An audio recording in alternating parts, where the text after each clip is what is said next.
Okay, imagine for a second that you're tasked with building a dream nation, literally from scratch. Where on earth do you even start? Well, if you crack open the Indian Constitution, the framers actually left behind a highly specific instruction manual for this exact monumental task. Welcome to this explainer. Today, we're going to unpack that very manual, the Directive Principles of State Policy, or as we'll call them, the DPSPs. All right, so here is our game plan for today. We're going to start by looking at what this instruction manual actually is, and then we'll move through a super logical three-step progression, helping the people, strengthening villages, and building a modern nation. After that, we'll quickly compare fundamental rights versus these directives, and finally, I'll give you an ultimate memory trick to lock it all in. So, let's jump right into part 1. What exactly are the directive principles of state policy? You'll find the DPSPs tucked right into part 4 of the Indian Constitution, spanning from Article 36 all the way down to Article 51. Now, what's fascinating is that the framers didn't just invent these out of thin air. They actually borrowed this brilliant concept straight from the Irish Constitution. The big, overarching goal here? To shift away from a rigid police state and establish a true welfare state. Let's dive into this beautifully stated quote by Dr. B.R. Ambedkar. As the chief architect of the Constitution, he famously called these principles a novel feature of the Indian Constitution. And, they really are novel, because they act as positive instructions. They embody these profound ideals that the union and state governments absolutely must keep in mind when they are formulating policies and passing laws. But here's the absolutely crucial concept you need to grasp. They are non-justiciable. This is literally the defining feature of the DSPs. It means that sure, these principles lay down a vital code of conduct for administrators, but they are not legally enforceable by the courts. So if the government fails to implement one of these directives, you can't just drag them to court over it. However, the Constitution explicitly says they are still fundamental in the governance of the country. So they carry this immense moral and political weight even without the legal stick. All right, let's transition into the actual contents of our Nation Builder Blueprint, kicking things off with Step 1. Now, what's really interesting is that the Constitution itself doesn't actually classify the DPSPs into specific groups, but we can neatly organize them into 3 broad categories based on their underlying ideology. And here is a super easy memory trick for you: people, villages, nation. First, you help the people through socialistic principles. Second, you strengthen the villages through Gandhian principles. And third, you elevate the nation through liberal intellectual principles. Simple, right? Let's zoom in on that first step, helping the people. These are the socialistic principles, and they are basically the foundation of everyday fairness. It's all about providing social and economic justice. Imagine a society where the government is actively directed to secure your right to an adequate livelihood. They're pushing for equal pay for equal work, whether you're a man or a woman, ensuring just and humane working conditions, and this is a big one, preventing the concentration of wealth in the hands of just a few people. It's all about setting the stage for a true welfare state where everyone actually gets a fair shot. A really fantastic example of a socialistic principle in action is Article 39A. And remember, the Constitution is a living document, right? So new directives have been added over time.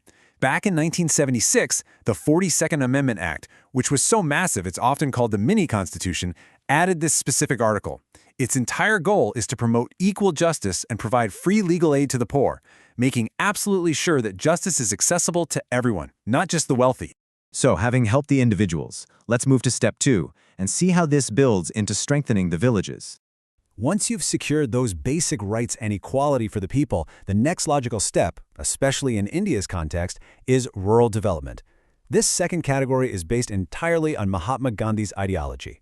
These principles essentially represent the specific program of rural reconstruction that Gandhi passionately advocated for during the national movement. It's really all about empowering the grassroots. Think of these not just as dry legal articles, but as a blueprint for true rural empowerment. For example, under Article 40, the state is directed to organize village panchayats, giving them the real power they need to function as independent units of self-government. Then you look at Article 43, which champions cottage industries to build up local economies.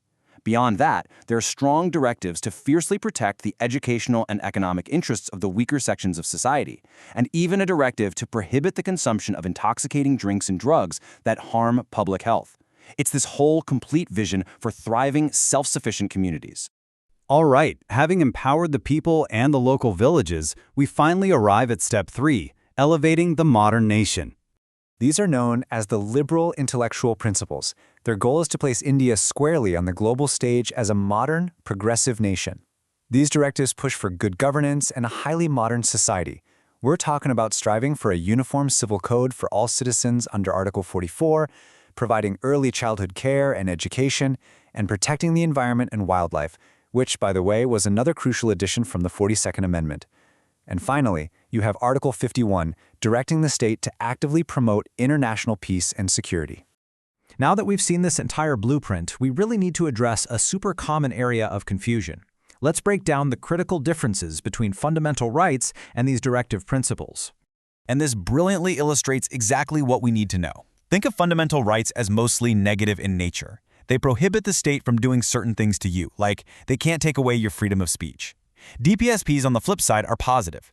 They require the state to actively go out and do things, like providing a living wage. Also, as we discussed, fundamental rights are justiciable.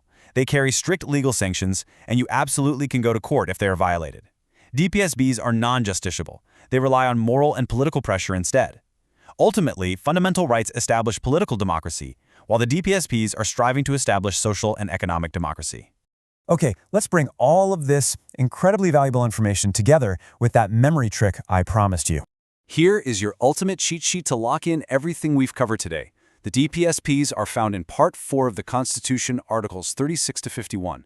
They were inspired by Ireland.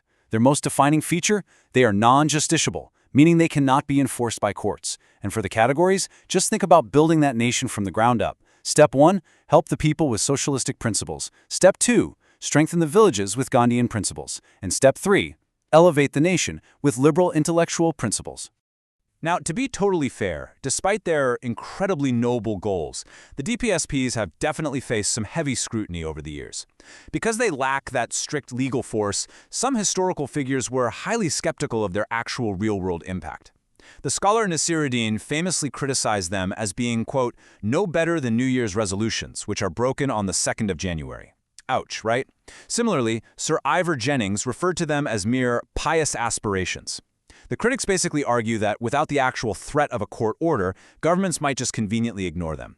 Which brings us to a final, pretty thought-provoking question for you to ponder. We've seen that these principles map out this incredible, comprehensive vision for a just, equitable, and modern society, but without strict legal enforceability. What do you think? Are the directive principles of state policy simply constitutional New Year's resolutions destined to be overlooked? Or do their immense moral and political weight truly serve as the necessary guiding compass for building a successful welfare state? Thank you so much for joining this explainer, and keep exploring.